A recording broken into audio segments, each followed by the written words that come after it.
This week on Dancing with the Stars was Most Memorable Year Night, and the pro dancers paid a special tribute to a Dancing with the Stars icon.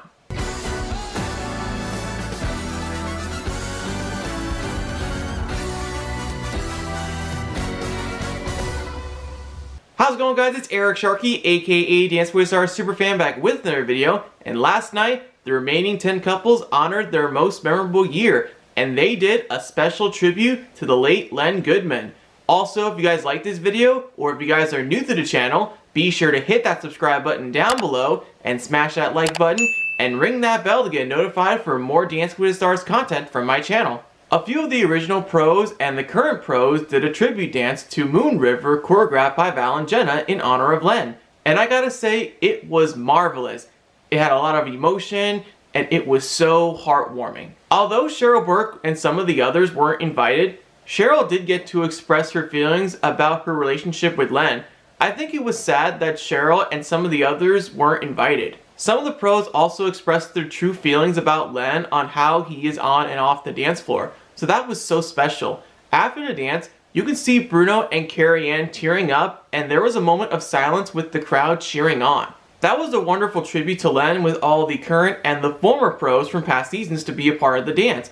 If Len was watching this, which I knew he was, he would have loved that dance. But we all know deep down inside, he really loved that dance. Now, let's get right into the other dances. First up is Mira and Gleb dancing the contemporary to Time After Time by Cyndi Lauper. And her most memorable year was 2004, the year she got married and had her first child, Matea.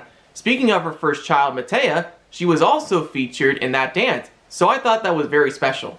As it turns out, her daughter Matea is of course a contemporary dancer, so the combination felt perfect and she did a fabulous job. I gotta say, 3 people dancing together is better than 2 people. Although Bruno noticed some issues in that dance, Derek said it was joyful to watch and it was a great way to start. So for their contemporary, they received 7s from Carrie Ann and Bruno and an 8 from Derek, which gives them a 22 out of 30. In case you guys forgot, this song was featured on Romy and Michelle's high school reunion, so this song was a perfect dance for a contemporary routine. Next up is Ariana and Pasha dancing the Viennese Waltz to Happier Than Ever by Billie Eilish, and her most memorable year was this year, the year she thought she had lost everything but gained even more. Bruno said it was a powerful waltz with a message. Carrie Ann loved the movements in that dance, which tells her that she is a fighter, but she was missing some parts of the tempo, and Derek noticed a stumble. I also thought it was a powerful Viennese waltz, and that dance had a lot of passion in it. And I have a feeling that this is going to be Pasha's breakout season, so let's keep our fingers crossed.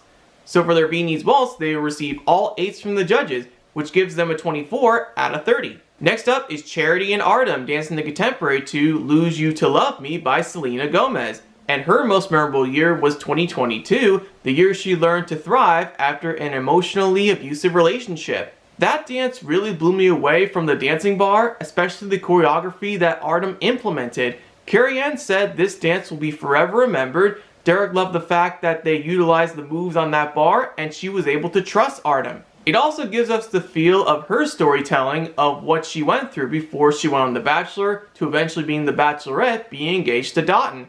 If I had to pick between Hannah or Charity's contemporary with the same song, I would of course go with Charity.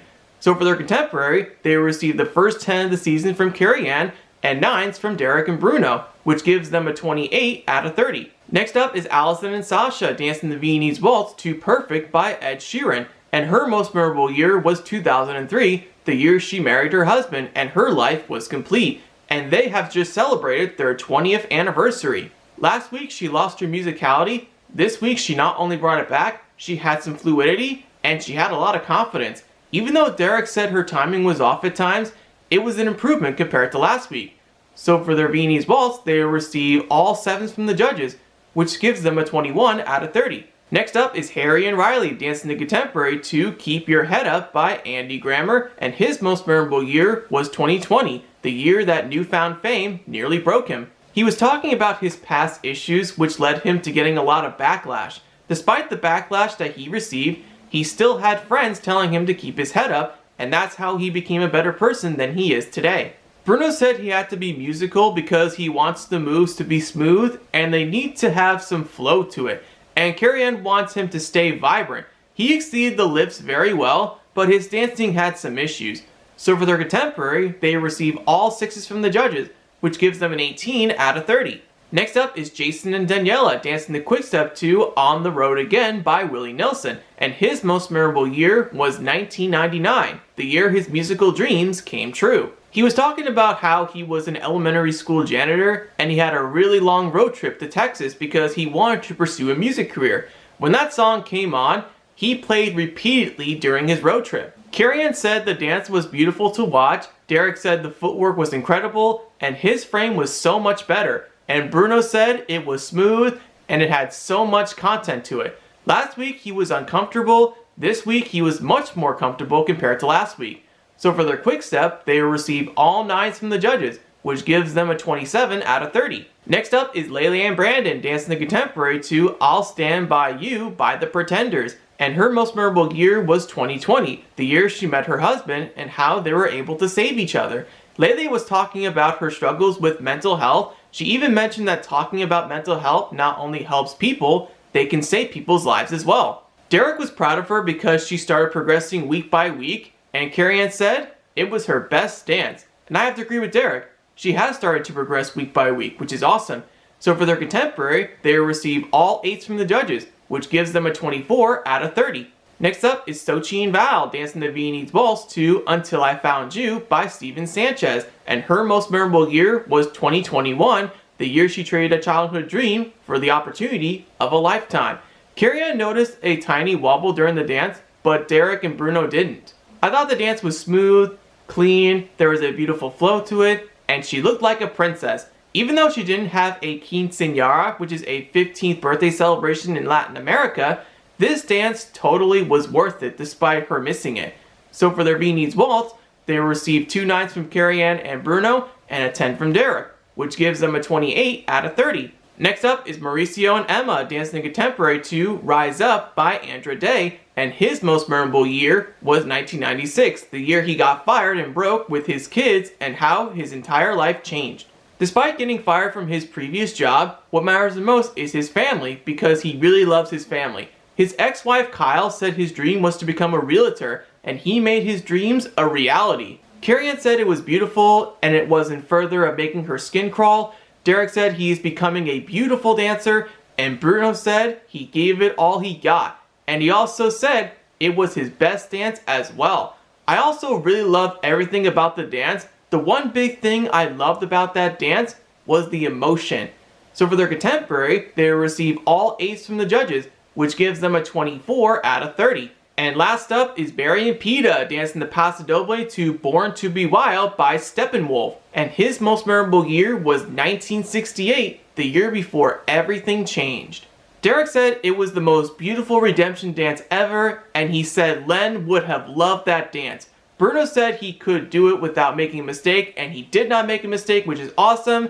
And Carrie-Anne said that dance made her heart so happy. This song was indeed his anthem, and especially when he used to ride motorcycles because that song gets his motor going. A year before his career began, he was doing promotional stuff here and there until the Brady Bunch began.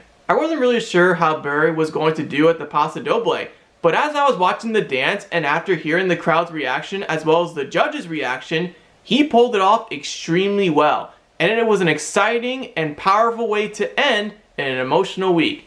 So for their Paso Doble, they receive all 8s from the judges, which gives them a 24 out of 30. Now that's what I call a massive improvement. Now let's take a look at the leaderboard from last night. Charity and Artem and Sochi and Val tie at the top with 28 points. Jason and Daniela with 27 points. There is a 4-way tie with 24 points are Ariana and Pasha, Barry and Peta, Lele and Brandon, and Mauricio and Emma. Mira and Gleb with 22 points. Allison and Sasha with 21 points, and Harry and Riley at the bottom with 18 points. So the best dances of the night were Charity Lawson, Jason Mraz, and Sochi Gomez, and the improvements of the night were Barry Williams and Mauricio Umansky. Now let's get to the results. They even said that this is the closest voting result that they have ever seen all season, especially during the last minute. Allison and Sasha, Harry and Riley, and Mira and Gleb were in jeopardy while the rest of the couples were safe and moving on to next week. Mira and Gleb were eliminated while the rest of the 2 in Jeopardy were safe. Let's just say if they would have had a judge's save instead of who was in the very bottom, the judges of course would have made the decision to eliminate Harry and Riley. They also hinted to us that they could bring the judges save back at some point later in the season or future seasons. If there is a shocking elimination, they could consider bringing it back. In the meantime, we're just going to see how it goes. Mira did show some potential with Gleb, so that's how they were able to progress week after week. Do I think she deserves to stay another week? Of course. Next week will be Halloween, but they are not calling it Halloween night this year, they are calling it Monster Night. So stay tuned for some spooktacular dances, and in 2 weeks, there will be doing Whitney Houston night, and Billy Porter is going to be guest judging. So you don't want to miss those theme weeks because they're going to be so exciting. So anyways, that'll do it for today's video. Thank you guys so much for watching. This is Eric Sharkey, aka Dance with the Stars Superfan. Catch you next time.